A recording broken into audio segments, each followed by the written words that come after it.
तो हेलो बच्चों, कैसे हैं आप लोग। आई होप आप लोग बहुत ही अच्छे होंगे। और मेरा पिछला भी लेक्चर है वो काफ़ी अच्छा लगा होगा। और पिछले लेक्चर में हम लोग ख़त्म कर चुके थे एक्सरसाइज 4.2। एक्सरसाइज 4.2 था, उसको हम लोग आसानी से देख चुके थे। उसके सारे क्वेश्चन को हम लोग कर लिए थे। अब हम लोग देखते हैं एक्सरसाइज 4.3। तो जब हम 4.3 की तरफ चलते हैं तो कल भी आपसे थोड़ा सा एक पॉइंट बताए थे, कुछ पॉइंट बताए थे 4.3 में जो 4.3 के जो क्वेश्चन लेंगे उससे संबंधित पिछले लेक्चर में थोड़ा सा बताए थे। क्या बताए थे कि मूल वास्तविक अस्तित्व होगा कि नहीं होगा, मूल अस्तित्व कब होगा, द्विघात समीकरण का मूल अस्तित्व कब होगा और कौन से फॉर्मूले से मूल अस्तित्व होगा, तो ये बताए थे। और मुझे पूरा विश्वास है कि आपको अच्छा लगा होगा।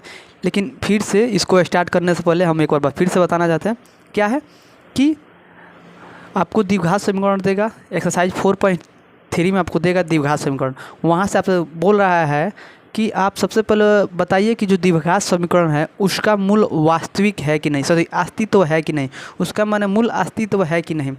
अगर अस्तित्व वाले कंडीशन को फॉलो कर रहा है उसके बाद से उस द्विघात समीकरण को पूर्ण वर्ग के रूप में पूर्ण वर्ग विधि द्वारा उसको हल करना है, पूर्ण वर्ग विधि द्वारा हल करना है।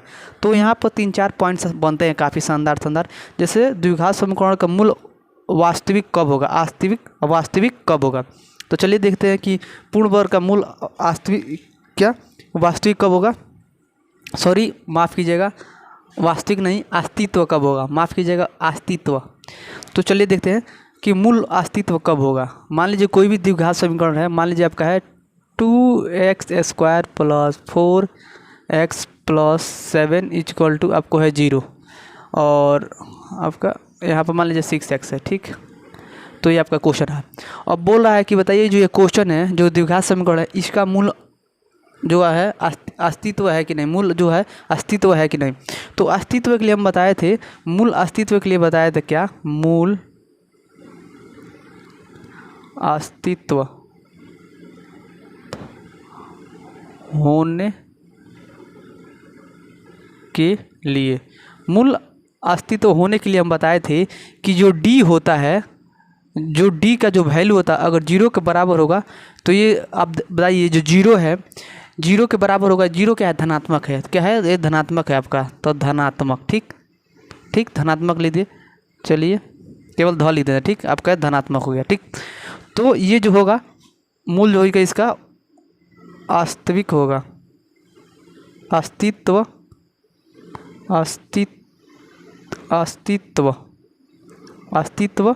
है, मूल जो है अस्तित्व है। अब देखिए अगर d बराबर आपका d जो होता है, d का जो वैल्यू होता है 0 से बड़ा होगा तो ये आपका क्या होगा, धनात्मक होगा। क्योंकि जानते हैं कि जो धनात्मक पॉजिटिव, क्योंकि जानते हैं कि 0 से बड़ा कोई भी संख्या क्या होगा, पॉजिटिव होगा, तो धनात्मक होगा। और जब धनात्मक होगा तो मूल क्या होगा, अस्तित्व होगा। मूल क्या होगा, अस्तित्व होगा, अस्तित्व है। और एक कंडीशन आपका, ये आपका पहला था, ये आपका दूसरा था और ये आपका तीसरा है। जब d क्या होगा, d का मान 0 से माने छोटा होगा, यहाँ पर माने 0 बड़ा होगा, d का जो भी मान आएगा, विवेचक का जो भी मान आएगा वो अगर छोटा होता है तो क्या होगा, ये आपका ऋणात्मक हो जाएगा। और जब ऋणात्मक हो तो मूल वास्तविक जो सॉरी अस्तित्व नहीं होगा। हमारे मुंह से बार बार जो है वास्तविक निकल जा रहा है, माफ़ कीजिएगा, अस्तित्व है, अस्तित्व नहीं है, मूल जो है अस्तित्व नहीं है।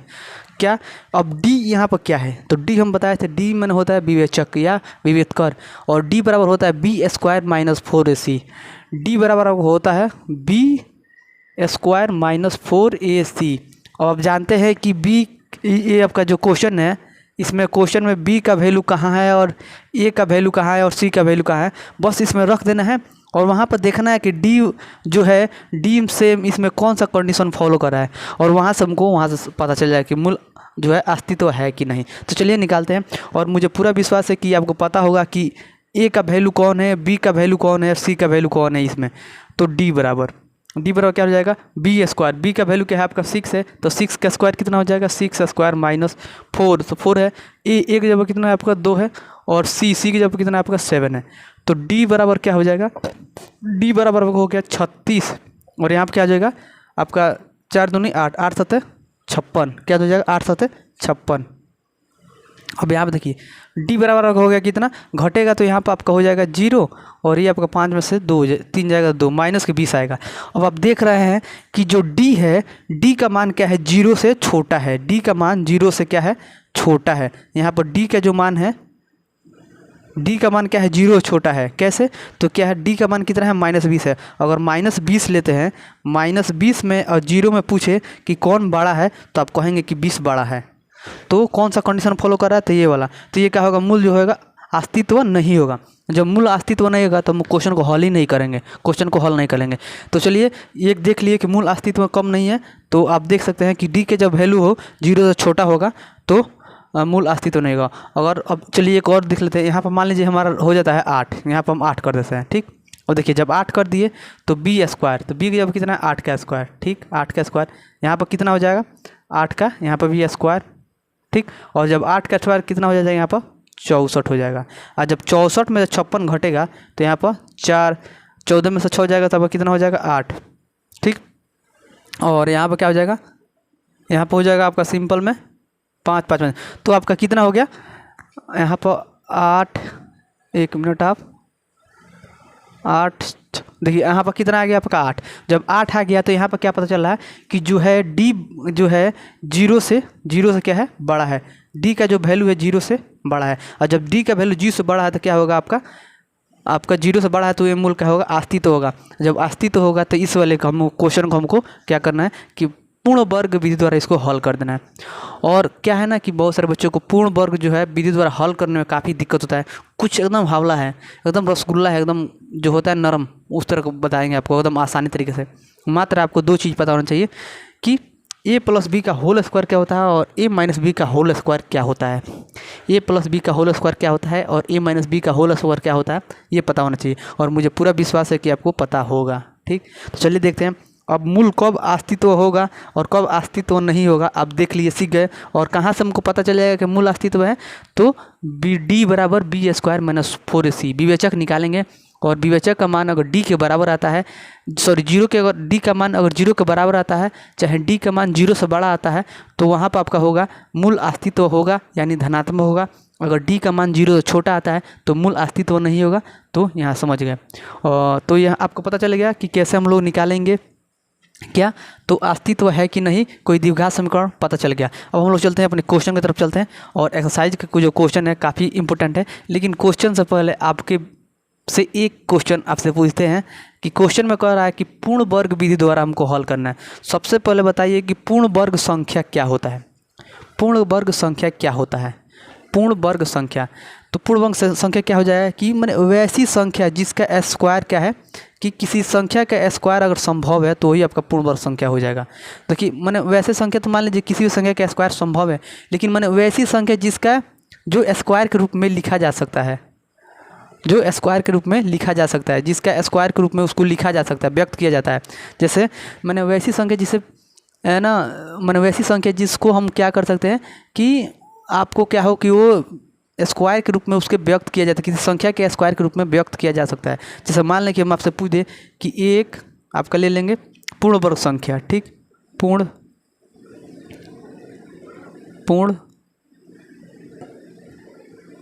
वर्ग संख्या। अगर पूर्ण वर्ग संख्या कह दें तो अगर मान लीजिए कि हमारे पास 1 है, 2 है, 3 है, 4 है, 5 है, 6 है, 7 है, 8 है, ऐसे मान लीजिए कि हम संख्या ले लिए और इसमें से पूछे कि पूर्ण वर्ग संख्या कौन है, तो आप क्या कहेंगे, पूर्ण वर्ग, वर्ग भी बोल रहा है, वर्ग। इसका मतलब क्या कि वैसी संख्या जिसका जो है स्क्वायर के रूप में वो संभव है। तो बताइए जो 1 होता है, 1 को हम जानते हैं कि 1 के स्क्वायर के रूप में लिखते हैं तो हमारे को 1 मिल जाता है, लेकिन वहीं पर हम 2 को किसी स्क्वायर के रूप में, किसी संख्या के स्क्वायर के रूप में लिखते हैं 2 को, माने जो किसी स्क्वायर का जो कोई भी संख्या का स्क्वायर 2 होता है, नहीं होता है। सिंपल में समझिएगा कि वैसी संख्या जिसका स्क्वायर क्या हो, कि जिसे स्क्वायर के रूप में लिखा जा सकता है। 2 को स्क्वायर के रूप में कभी नहीं लिखा जा सकता है, माने वैसी संख्या जिसे स्क्वायर के रूप में 2 को जो है ये किसी भी संख्या के स्क्वायर के रूप का नहीं है। और वहीं पर जैसे तो ये नहीं लिखा सकता है। जैसे आपका 3 आ गया तो 3 भी ये आपका क्या 1 है, 2 आपका नहीं है, 3 भी नहीं है, 4 जो है, तो 4 को क्या हम 2 के स्क्वायर के रूप में लिख सकते हैं, 2 के स्क्वायर के रूप में लिख सकते हैं। तो ये आपका क्या है, पूर्ण वर्ग संख्या है, ये आपका क्या है, पूर्ण वर्ग संख्या है। वहीं आपका 5 आ जाता है तो 5 भी नहीं है, 6 भी नहीं है, 7 भी नहीं है, आपका क्या हो जाएगा, 8 भी नहीं है। तो ऐसे ऐसे जैसे 9 हो गया, तो 9 जो है इसको हम लोग किस तरह लिख सकते हैं, 3 के स्क्वायर के रूप में, माने वैसी संख्या जिसे हम वर्ग के रूप में लिख सकते हैं। तो उसे हम क्या करेंगे, जिसका वर्ग के रूप का हो, माने वैसी संख्या जो वर्ग के रूप का हो, संभव हो, तो आपका क्या होगा, पूर्ण वर्ग संख्या हो जाएगा। तो मुझे पूरा विश्वास है कि आपको पता चल गया कि पूर्ण वर्ग संख्या क्या होती है। 1 हो गया आपका, 4 हो जाएगा आपका, 9 हो जाएगा आपका, 16 हो जाएगा आपका, 25 हो जाएगा आपका, 64 हो जाएगा आपका, 100 हो जाएगा आपका, 121 हो जाएगा, 144 हो जाएगा, 169 हो जाएगा, इस तरह आपका हो जाएगा, 225 हो जाएगा, 625 हो जाएगा। ये आपका जो भी संख्या है ये आपका क्या है, आपका पूर्ण वर्ग संख्या है। और मुझे पूरा विश्वास है कि आपको पूर्ण वर्ग संख्या पता चल गया होगा। मैंने वैसे करना है कि कोई भी संख्या है उसको देख लेंगे कि वो आपको वर्ग के रूप में उसे लिखा जा सकता है कि नहीं। जैसे वो किसी संख्या का वर्ग है कि नहीं, समझिए कोई भी संख्या है वो देख लेंगे कि किसी संख्या का वर्ग है कि नहीं। अगर नहीं होगा तो पूर्ण वर्ग संख्या नहीं होगा। तो 2 जो है वो किसी संख्या का वर्ग नहीं है, किसी भी संख्या का वर्ग नहीं है। अगर हम कहेंगे कि 2 निकालिए, किसी भी संख्या लीजिए, कोई भी संख्या लीजिए और उसको क्या कीजिए कि वर्ग कीजिए, तो 2 ला दीजिए, तो कभी नहीं आएगा। 3 भी लिखेंगे तो 3 का भी कहेंगे कि 3 पूर्ण वर्ग संख्या है, तो इस क्या कीजिए, कोई भी संख्या लीजिए और उसका वर्ग निकाल कर दिखा दीजिए कि 3 का होगा, तो नहीं होगा। वहीं पर 4 आ गया तो 4 का संभव है कैसे, तो 4 कैसे संभव होता है, हम जानते हैं कि 2 को जब स्क्वायर करेंगे, 2 का जब वर्ग करेंगे तो ये 4 के रूप में आ जाएगा, तो ये आपका पूर्ण वर्ग संख्या है। तो यही करना है। अगर क्वेश्चन में आपका पूर्ण वर्ग संख्या नहीं होगा तो उसको हम हटा देंगे, अगर होगा तो कोई बात ही नहीं है, और हमको पूर्ण वर्ग के रूप में बनाना है। अब मान लीजिए कि पूर्ण वर्ग संख्या है ही नहीं क्वेश्चन में, तो उसको हम हटा देंगे उस संख्या को। तो चलिए वही देखते हैं, और मुझे पूरा विश्वास है कि पूर्ण वर्ग संख्या क्या होता है आपको पता चल गया होगा। चलिए हम लोग पहला क्वेश्चन करते हैं, और जो हमारा पहला क्वेश्चन है काफ़ी शानदार है। पहला क्वेश्चन लिखते हैं, और जब पहला क्वेश्चन है आपका है 2x² - 7x + 3 = 0। ये आपका हो गया मानेंगे समीकरण 1। और यहाँ से हम देखते हैं, क्योंकि यहाँ पर a बराबर कितना है, a बराबर आपका 2 है, और b बराबर कितना है, -7 है, और c बराबर कितना है आपका 3 है। यह क्यों लिखे हैं, क्योंकि देखेंगे क्वेश्चन में भी कह रहा है कि ये जो द्विघात समीकरण है इसको पहले जांच कीजिए कि इसका मूल अस्तित्व है कि नहीं। अगर अस्तित्व होगा तभी इसको हल करना है पूर्ण वर्ग विधि द्वारा। तो चलिए जांच कर लेते हैं। तो मूल अस्तित्व के लिए अस्तित्व के लिए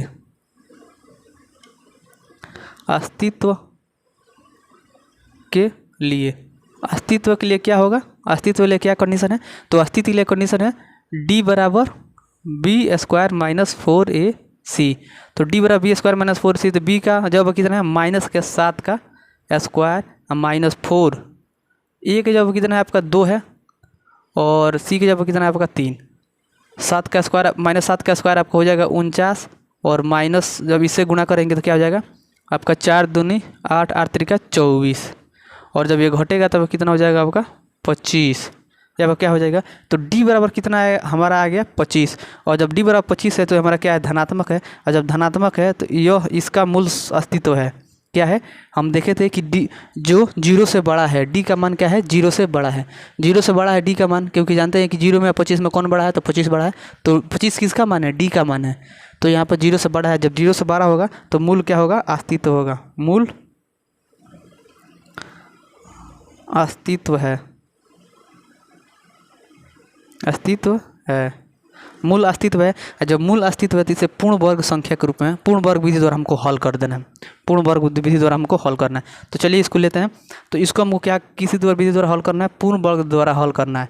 अब देखिए अब आपका हो गया। तो अब बताइए कि लेते हैं, चूँकि क्या लेते हैं, 2x² - 7x + 3 = 0, जो ये संख्या है, ये जो आपका द्विघात समीकरण है। अब बताइए कि यहाँ पर क्या है, 2 क्या है आपका पूर्ण वर्ग संख्या है, पूर्ण वर्ग संख्या है कि नहीं 2, तो कहेंगे कि नहीं है।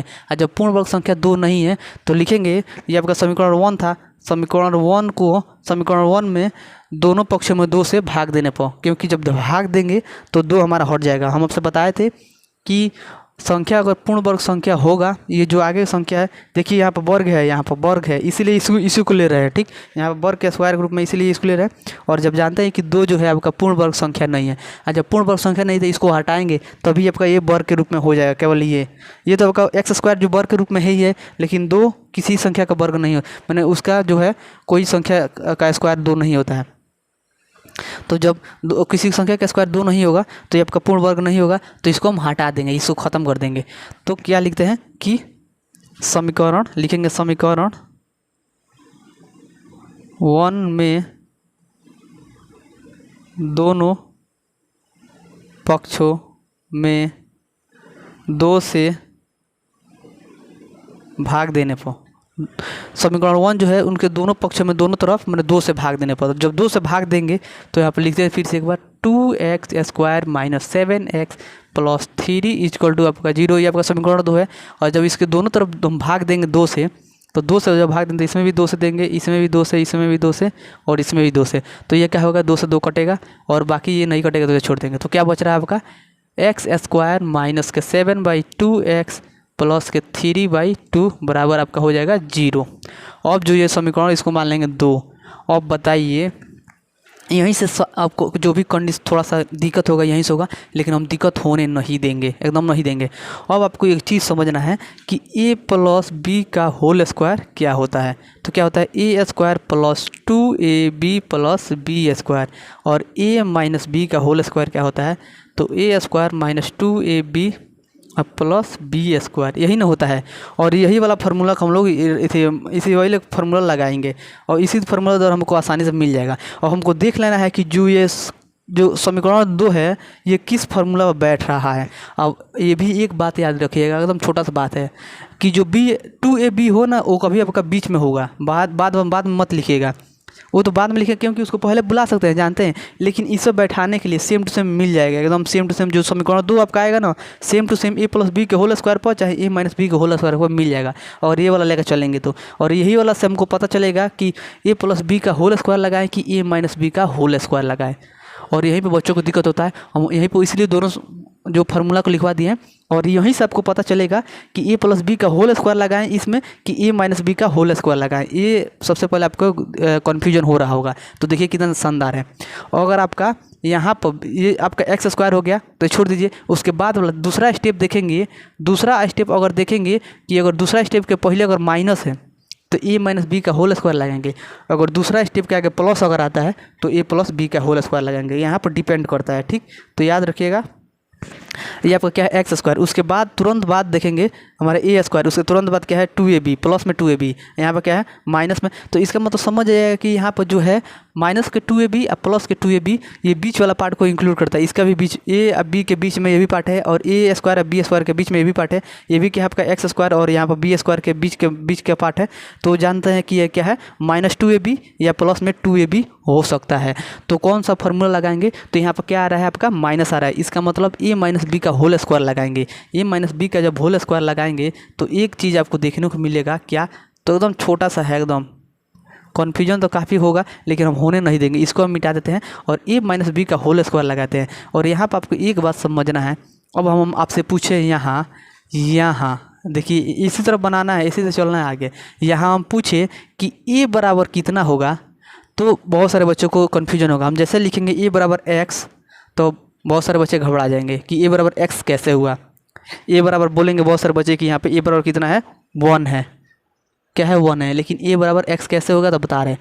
देखिए जब ये वाला फार्मूला लगाएंगे a माइनस बी का होल स्क्वायर, तो अब बताइए कि a स्क्वायर के जगह पर कितना है, यहाँ पर क्या है x स्क्वायर है कि नहीं, a स्क्वायर के जगह पर कितना है x स्क्वायर है कि नहीं, बताइए है कि नहीं है।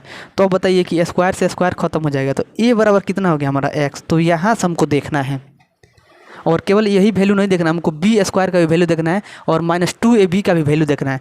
तो हमको पूरा विश्वास है कि आपको समझ में आ गया होगा कि a बराबर x कैसे हुआ, ठीक। अब चलिए अब बात आता है कि अब हम आपसे पूछें कि माइनस 2ab बराबर कितना होगा, माइनस 2ab बराबर कितना होगा। अब कहेंगे कि ये -2ab कहाँ से आ गया, तो देखिए ए स्क्वायर बराबर हम निकाल लिए कि x हो गया, और बताइए कि -2ab, और -2ab जो है ये वाला वैल्यू है, देख रहे हैं -7/2, और देख तो -2ab, तो -2ab बराबर क्या हो जाएगा, ये पूरा पार्ट लिखेंगे, ये वाला पूरा पार्ट लिखेंगे तो क्या हो जाएगा -7/2x, और माइनस से माइनस खत्म हो जाएगा, और 2ab बराबर आपका कितना होगा 7/2x हो गया कि नहीं। तो 2ab बराबर डायरेक्ट 2ab बराबर कितना आपका है, आया है कितना 7/2x, 7/2x। अब एक चीज़ और आपसे बन जा रहा है, अब हमसे आपसे पूछे कि बी स्क्वायर बराबर कितना है, तो आपको यहीं पर जो है यहीं से हमको क्वेश्चन फंसेगा, यहीं से हमको बनाना है। अब जो यहाँ पर बी स्क्वायर है, अब बताइए कि यहाँ पर 3/2 का स्क्वायर है, मान लीजिए यहाँ पर बी स्क्वायर लिखते हैं। अब बताइए यहाँ तो कितना बी जब कितना 3/2 है, अब बताइए 3/2 का स्क्वायर रहता तभी तो बी बराबर हमारा होता 3/2। समझ में आ रहा है कि नहीं। अगर 3/2 का होल स्क्वायर रहता तभी तो स्क्वायर से स्क्वायर करता, अब बी बराबर मिलता 3/2, लेकिन 3/2 का होल स्क्वायर नहीं है, तो हमको किसका मान निकालना है, बी का वैल्यू निकालना है, बी का वैल्यू निकालना है। मुझे पूरा विश्वास है कि आपको यहाँ समझ में आया होगा। बी स्क्वायर बराबर कितना है 3/2, बी स्क्वायर बराबर बी का मान 3/2 कब होता है, जब बी स्क्वायर यहाँ पर दिया है तो यहाँ पर 3/2 का भी स्क्वायर होता, तभी हमारा बी का मान 3/2 होता है। जैसे यहाँ पर निकाले थे कि एक्स स्क्वायर बराबर हमारा ए स्क्वायर बराबर हमारा था एक्स स्क्वायर, तभी हम स्क्वायर से स्क्वायर काटे हैं तो ए बराबर हमारा एक्स मिला है। तो यहाँ से देखेंगे तो बी स्क्वायर बराबर हमारा 3/2 नहीं मिलेगा, क्योंकि यहाँ पर 3/2 स्क्वायर के रूप में नहीं है। तो यहीं से हमको बी का मान निकालना है, और बी का मान निकालना एकदम ईजी है, एकदम ईजी है। चलिए दिखाते हैं।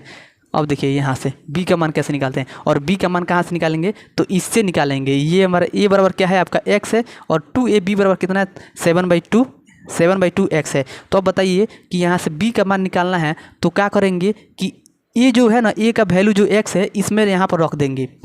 यहाँ पर जो a है, a का वैल्यू यहाँ पर x है, इसको रख देंगे तो हमारा यहाँ से b का वैल्यू निकल जाएगा। देखिए तो क्या करेंगे 2 इंटू a बराबर यहाँ जो a है, यहाँ पर a का वैल्यू यहाँ से x रख देंगे तो x, इंटू में b है तो b, अब बराबर क्या है 7/2 इंटू एक्स। अब बताइए जो इंटू में 7 जो x इधर जाएगा तो क्या हो जाएगा, x इधर जाएगा तो ये डायरेक्ट ऐसे काट देते हैं, डायरेक्ट काट देंगे। और b बराबर कितना हो जाएगा, तो b बराबर कितना है 7/2 है, और ये 2 इंटू में उधर जाएगा तो क्या हो जाएगा, बाटा में लग जाएगा। एक बार और बढ़िया से बताते हैं कि फिर से 2 इसका मतलब 7/4 हो जाएगा। अगर आपको समझ में नहीं आएगा तो फिर से इसको बढ़िया से करके दिखा देते हैं। क्या, तो 2xb है, अब बराबर क्या है 7/2x। अब हमको वैल्यू किसका चाहिए, हमका मान निकालना है, किसका मान निकालना है, हमको मान निकालना है b का। तो यहाँ से b बराबर लिखेंगे तो क्या लिखेंगे 7/2 है तो 2 ऐसे लिख देंगे, x है तो ऐसे, और 2x को अभी इसके नीचे जाएगा तो लिखेंगे 2x, और यहाँ पर x से x कटा और 7/2 गुणे 2 बच गया, तो 2 गुणे 2 क्या था 4 होता है। तो ये भी वही निकाले थे और ये भी वही निकाले हैं, केवल आपको बढ़िया समझा दिए। तो यहाँ पर आप लोग डायरेक्ट काटिएगा, ये छोटी छोटी बातें हैं, इसको आपको पता होना चाहिए। यहाँ पर बढ़िया से बता दिए थे कि x इसके नीचे जाएगा तभी x कट जाएगा, लेकिन यहाँ पर डायरेक्ट कटा दिए और इसलिए कटा दिए क्योंकि आप क्लास 10 में चले गए हैं, ये बहुत मायने रखता है। तो इतना बात आपको पता होना चाहिए। चलिए, और डायरेक्ट कटा दिए, और यहाँ पर b का जो मान है वो हमको निकल के इतना आ रहा है। b का मान यहाँ से x कट गया, और b बराबर कितना हो जाएगा 7/2 गुणे ये 2 इसके नीचे जाएगा तो क्या हो जाएगा 7/4। अब देखिए जब 7/4 हो गया तो अब हम लिख सकते हैं कि बी स्क्वायर लिखेंगे, बी स्क्वायर का मान, बी स्क्वायर के मान को समीकरण 2 में जोड़ने तथा घटाने पर देखिए काफ़ी मज़ेदार है। देखिए जो b का वैल्यू है, हम बोले हैं कि बी स्क्वायर कहाँ लिए हैं, बी स्क्वायर इसलिए लिए हैं तभी हमारा a माइनस बी का होल स्क्वायर था a square minus 2ab plus b square, तभी हमारा बी स्क्वायर का वैल्यू पता चलेगा। ये तो हमारा b का वैल्यू पता चला था, हमको बी स्क्वायर का वैल्यू हमको पता करना था। हम लोग किसको पता करना था, ए क्या होता है a माइनस बी का whole square, a square minus 2ab plus में बी स्क्वायर। तो हमारा यहाँ से a स्क्वायर का वैल्यू पता चल गया था, वहाँ पर माइनस 2ab का वैल्यू पता चल गया था, हमको निकालना था बी स्क्वायर का, और यहाँ पर निकला कि इसका b का। इसलिए हम किए क्या हैं कि लिखे हैं ना इसमें कि बी स्क्वायर, इसका मतलब जो बी का स्क्वायर जो है तो ये 7/2 का भी है, 7/4 का भी स्क्वायर हो जाएगा। तो लिखे हैं कि बी स्क्वायर के मान को बी स्क्वायर के मान को, मैंने बी स्क्वायर का मान क्या है 7/4 का स्क्वायर हो जाएगा। बी स्क्वायर का मान, बी का मान कितना है 7/4 है, ठीक।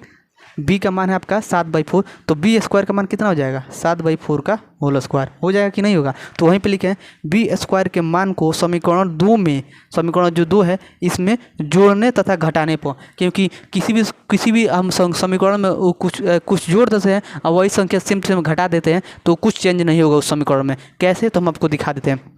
इसको हम मिटा देते हैं और आप एक काम कीजिए कि इसको यहाँ तक आप लोग बना लीजिए, यहाँ तक ऐसे ही बनाते चलना, यहाँ तक आप बना लीजिए, स्क्रीनशॉट ले लीजिए। अब इसको हम इस वाले पार्ट को मिटा देते हैं, इस वाले पार्ट को हम मिटा देते हैं।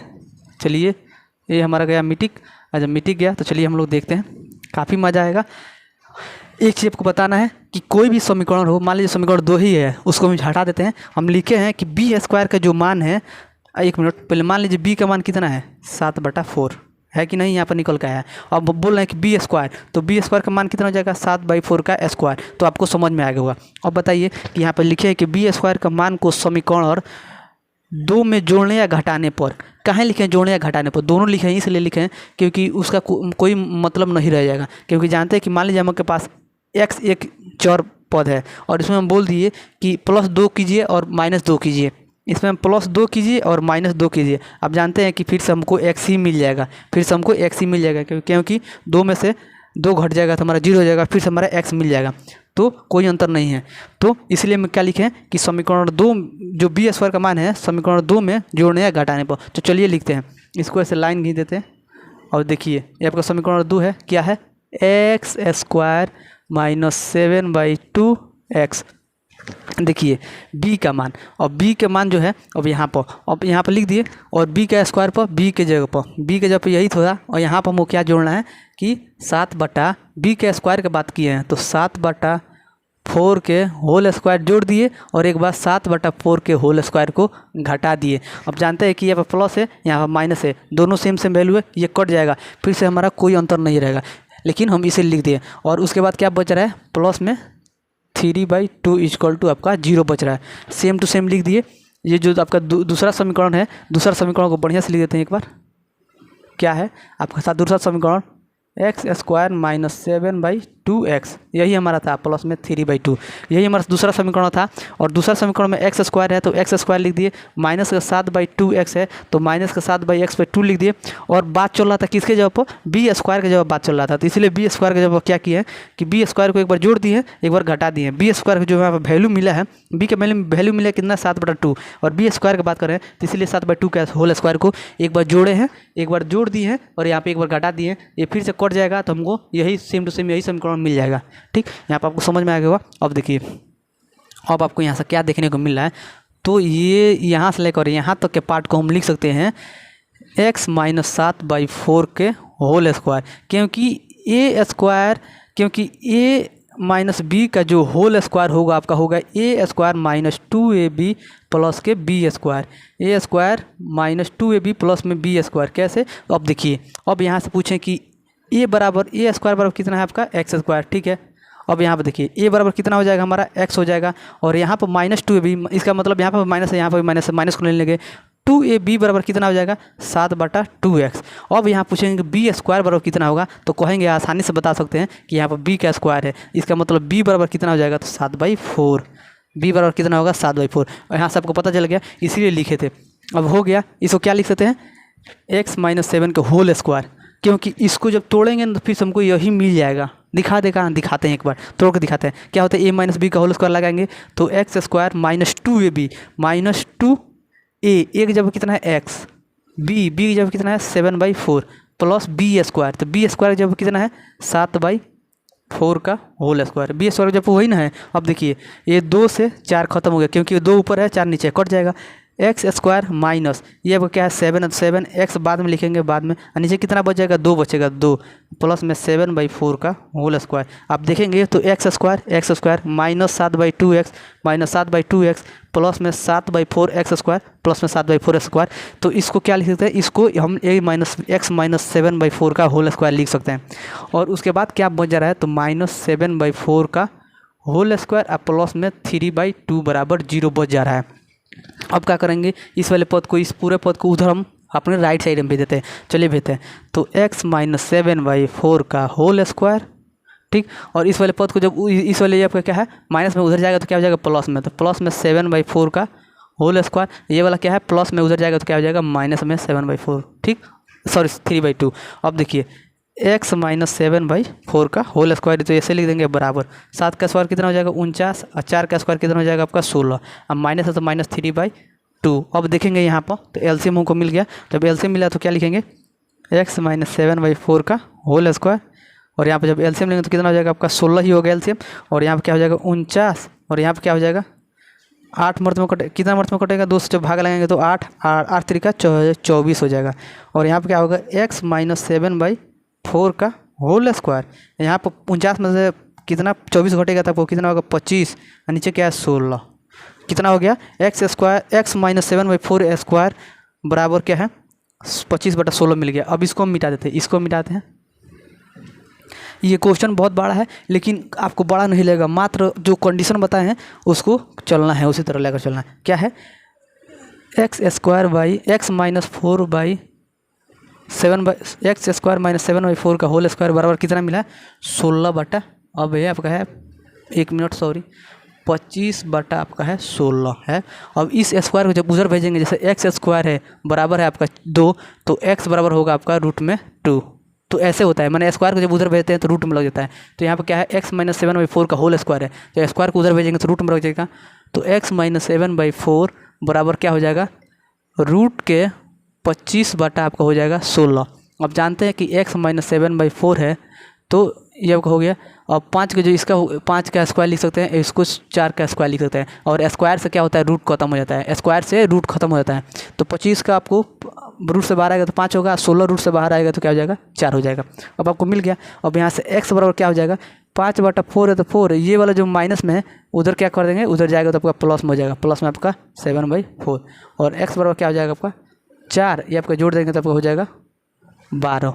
और यहाँ से कटेगा तो क्या हो जाएगा x बराबर 1 मिनट सॉरी यहाँ पर प्लस माइनस में होगा, माफ़ कीजिएगा यहाँ पर प्लस माइनस में होगा, क्योंकि रूट में कोई भी इधर जब भेजते हैं तो यहाँ पर जो वैल्यू होता है प्लस माइनस में होता है, माफ़ कीजिएगा प्लस माइनस में। अब ये ऐसा आ गया। अब यहाँ पर लिखेंगे एक स्टेप लिखेंगे, प्लस वाले मान को लेने पर, प्लस वाले मान को लेने पर, इसमें से प्लस वाले मान लेंगे, मैंने प्लस में 5/4 लेंगे। तो x-7/4 प्लस में 5/4 प्लस वाले मान लिए, ठीक है, माइनस वाले बाद में लेंगे, ठीक। तो यहाँ पर x बराबर क्या हो जाएगा 5/4, इधर जाएगा तो क्या हो जाएगा 7/4 प्लस में, और x बराबर क्या हो जाएगा आपका 4 होगा, और इसको जोड़ देंगे तो क्या हो जाएगा 12। और ये कटेगा तो x बराबर कितना मिला हमारा, x बराबर मिला हमारा 3। जब प्लस का वैल्यू लिए हैं तो हमारा ये आंसर हो गया क्या है, जब प्लस का यही हमारा आंसर है, एक हमारा x का मान ये है और एक और निकालेंगे। तो यहाँ पर जब प्लस में लिए हैं, प्लस वाला वैल्यू लिए हैं तो x बराबर क्या होगा आपका 3 आया है। और एक बार क्या करते हैं माइनस वाला वैल्यू लेते हैं। यहाँ पर एक बार स्क्रीनशॉट ले लीजिए, यहाँ से स्क्रीनशॉट ले लीजिए, ये आपका एक आंसर है। जब हम प्लस में 5/4 लिए थे तो ये हमारा x बराबर 3 मिला था। अब एक बार प्लस माइनस में 5/3 ले लेंगे, एक बार माइनस में। अब इसको मिटा देते हैं, माइनस में क्या करते हैं कि 5/4 लेते हैं। तो x-7/4 अब बराबर माइनस के 5/4 ले लिए, तो x बराबर क्या हो जाएगा माइनस के 5/4, और ये उधर जाएगा तो प्लस में होगा 7/4, और x बराबर क्या हो जाएगा एलसीएम आपका 4 ही होगा, और ये सेम टू सेम वैसे ही रह जाएगा प्लस में आपका 7। और यहाँ से x बराबर क्या निकल के आ रहा है, तो x बराबर निकल के आ रहा है, यहाँ से घटेगा तो मान लीजिए -5 है, यहाँ पर प्लस में 7 है, तो यहाँ पर 2 हो जाएगा, नीचे क्या हो जाएगा आपका 4 हो जाएगा, और x बराबर मिलेगा हमारा 1/2। तो जब हम प्लस का 5/4 लेते हैं तो हमारा x बराबर आया था 3 आया था, और जब माइनस का ले रहे हैं तो x बराबर कितना आ रहा है 1/2। तो यह हमारा आंसर है। बड़ा है लेकिन काफ़ी इजी है, बस सिस्टमेटिक तरीके से चलेंगे। देखिए एक बार हम बताते हैं क्या क्या करना है। सबसे पहले आप इस उतार लिए हैं तो क्या कीजिए, सबसे पहले देखिए क्वेश्चन को कैसे करना है। तो आपको एक द्विघात समीकरण देगा, और उसके बाद करना क्या है कि आपको सबसे पहले उसको देखना है कि उसका मूल जो है अस्तित्व है कि नहीं। मूल अस्तित्व कैसे चेक करेंगे, तो d बराबर आपको होता है b² - 4ac, और d बराबर b² - 4ac पर रखेंगे, वैल्यू निकालेंगे। वहाँ पर देखेंगे कि अगर d का मान 0 से बड़ा या 0 के बराबर आता है तो उसका मान अस्तित्व होगा। डी का मान जीरो से बड़ा या जीरो के बराबर आएगा तो मूल वास्तविक होगा। अगर डी का मान जीरो से छोटा आता है तो मूल वास्तविक नहीं हो, सॉरी अस्तित्व नहीं होगा, माफ़ कीजिएगा, अस्तित्व नहीं होगा।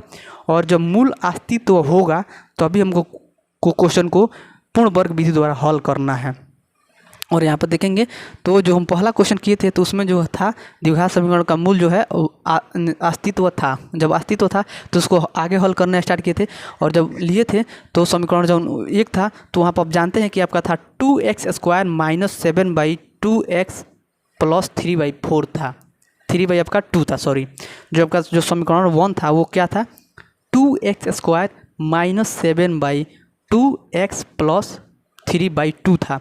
अब जानते हैं कि जो 2 है, 2 जो आपका था वो आपका एक पूर्ण वर्ग संख्या नहीं है, और क्वेश्चन में कह रहा था पूर्ण वर्ग विधि द्वारा हल करना है। 2 जो आपका था पूर्ण वर्ग संख्या नहीं था। जब पूर्ण वर्ग 2 नहीं था तो उसको हमको हटाना था। तो 2 से क्या किए थे कि दोनों तरफ क्या किए थे, समीकरण 1 में 2 से दोनों तरफ भाग दे दिए थे। जब समीकरण 1 में 2 से दोनों तरफ भाग दिए थे तो 2 से 2 खत्म हुआ था, और हमारा जो मिला था दूसरा समीकरण मिला था, क्या मिला था, x² - 7/4x + 3/4 = 0। यह हमारा दूसरा समीकरण मिला था। और जब दूसरा समीकरण मिला था तो वहाँ से हमको देखने को यह मिला था कि ए बराबर हमारा वहाँ पर x मिल जा रहा था, मैंने x² का जब हमारा a² मिल जा रहा था, और -2ab के जब हमको -7/4x मिल जा रहा था, लेकिन हमारा b² का जब हमारा 3/2 मिल रहा था, न कि 3/2 का होल स्क्वायर, तो हमारा b का मान नहीं मिल रहा था। तो वहाँ से क्या किए थे कि हम b का मान निकाले थे, और b का मान कहाँ से निकाले थे, तो a बराबर x और 2ab बराबर 7/4 से हम लोग x से हम लोग वहाँ से b का मान निकालते हैं। और b का जब मान निकाले थे तो हमारा आया था 7/4 आया था। b का मान कितना आया था हमारा 7/4। जब b का मान हमारा 7/4 आया था तो वहाँ से क्या किए थे कि हमको b² का वैल्यू चाहिए था। आपको याद होगा कि a - b का होल स्क्वायर में हम लोग जब निकाले थे तो x² का वैल्यू हमको मिल गया था, मैंने a² का वैल्यू मिल गया था, 2ab का भी वैल्यू मिल गया था -2ab का, और हमारा b² का वैल्यू नहीं मिला था। और जब b² का वैल्यू हम लोग ढूंढने चले थे तो हमको मिल गया है b का वैल्यू। जब b का वैल्यू मिल गया है तो हम क्या करेंगे कि हमको मान लेंगे कि b², तो b² का जब वैल्यू मानेंगे तो इसका मतलब जो b का वैल्यू होगा उसका भी स्क्वायर हो जाएगा। तो लिखे थे, तो b² का वैल्यू मिल गया। अब b² का वैल्यू क्या हो गया था 7/4 का होल स्क्वायर। और जब किए थे क्या थे कि समीकरण 2 में हम b² का मान को जोड़ भी दिए थे और एक बार घटा दिए थे, क्योंकि जब किसी भी संख्या में 2 जोड़ेंगे चाहे 2 घटाएंगे, कोई भी संख्या जोड़ेंगे घटाएंगे तो कुछ अंतर होने वाला नहीं है। इसीलिए 7/4 के होल स्क्वायर को जोड़े थे और 7/4 के होल स्क्वायर को एक बार घटा दिए थे समीकरण 2 में। और जब वहाँ से ऐसे किए थे तो हमको मिल गया था क्या, ऐसे रूप में मिला था, एक समीकरण मिला था कैसे, तो x² - 7/2x प्लस में 7/4 के होल स्क्वायर माइनस में 7/4 के होल स्क्वायर प्लस में 3/2 = 0। और वहाँ पर हमको देखने को मिला था कि जब 3 वो पार्ट को लिए थे, आगे से शुरू से 3 पार्ट को लिए थे, तो हमको मिला था कि x - 7/4 के होल स्क्वायर के रूप में मिल गया था। आगे वाला जब 3 पार्ट को लिए थे तो हमको x - 7 के होल स्क्वायर के रूप में मिल गया था, क्योंकि a - b का होल स्क्वायर, तो हमारा a - b का होल स्क्वायर क्या होता है a² - 2ab + b²। और जब इसको तोड़े थे हम तोड़ के इसको तोड़ के हम दिखा दिए, ऐसे आ गया था, और ये दोनों पार्ट बच जा रहा था। तो जब ये दोनों पार्ट बच जा रहा था तो इसको हम क्या किए, लेफ्ट साइड में था इसको राइट साइड में भेज दिए। जब राइट साइड में भेजेंगे तो ये कहते हैं माइनस में था तो इधर आया था प्लस में हो गया था, और ये वाला प्लस में था तो इधर आया तो माइनस में आ गया, और ये स्क्वायर की बात हो रहा था इसलिए स्क्वायर कर दिए, ठीक। और यहाँ पर मिल गया हमको ये। अब उसके बाद क्या कि एलसीएम लिए थे हमारा, तो 16 एलसीएम हो गया था। और ये जब ऐसे गुणा भाग किए थे तो हमारा 49/25 49 - 24 आया था, और यहाँ से 49 - 24 घटा था तो 25/16। और x - 7/4 का होल स्क्वायर इक्वल टू हमको मिला था 25/16। और यहाँ से हम क्या किए कि x² आपको लेफ्ट साइड में है, उसको राइट साइड में जब भेजेंगे तो जो x² होता है उधर जाकर x का जो स्क्वायर होता है उधर जाकर रूट में लगता है। तो यहाँ पर रूट में लग गया था, और जब रूट में रखा था तो प्लस माइनस के रूप में लगता है। और यहाँ से जब रूट से बाहर निकले थे तो प्लस - 5/4 मिला था हमको। और जब एक बार हम क्या किए थे कि एक बार प्लस का जब वैल्यू लिए थे, जब प्लस का वैल्यू लिए थे तो हम प्लस में 5/4 लिए थे तो हमारा आंसर आया था 3। और जब एक बार माइनस में 5/4 लिए थे तो यहाँ पर इसको उस साइड भेजे, तो ये आपका जोड़ घटाव किए हैं। यहाँ पर क्या एलसीएम लिए थे और उसके बाद जोड़ घटाव किए हैं। यहाँ पर आपका क्या हो गया कि 2/4 मिला था और यहाँ से x बराबर क्या मिला था हमारा 1/2। तो ऐसे हमको क्वेश्चन करना है, काफ़ी इजी है, कुछ करना नहीं है। याद रखिएगा सबसे पहले मूल अस्तित्व है कि नहीं है ये देख लेना है। उसके बाद से हमारा यहाँ पर देखेंगे कि जो पूर्ण वर्ग है तो वो संख्या पूर्ण वर्ग के संख्या है कि नहीं। हालांकि आपके कोई भी क्वेश्चन में पूर्ण वर्ग संख्या नहीं देगा तो हमको क्या करेंगे, उस संख्या को हमको हटाना ही होगा। सबसे हटा दिया जाएगा। हटाने के बाद आपको कीजिए क्या कि आपको दूसरा समीकरण मिलेगा, वहाँ से हम क्या करेंगे कि a² चाहे b², वहाँ पर आप लोग देख लेंगे कि हम कौन फार्मूला हमको लगाना है, a+b का होल स्क्वायर लगाना है कि a-b का होल स्क्वायर लगाना है। वो लगाकर उसके बाद जैसे जैसे आगे बढ़ेंगे हमारा वहाँ से b का वैल्यू मिलेगा, वहाँ पर हम b² खुद से मान लेंगे और b² का वैल्यू को जोड़ देंगे, घटा देंगे, हमारा वहाँ पर आएगा हमारा जो वहाँ से खूब बढ़िया 100 समीकरण मिल जाएगा। तो वहाँ पर देखने को मिलेगा a+b के चाहे a-b के रूप में एक हमको मान मिलेगा, ऐसे ही मान मिलेगा, हमको आगे कर देना है। और वहाँ से x+y और x का 2 मान आपको निकल के आएगा लास्ट में, वहाँ से हमको कर लेना है।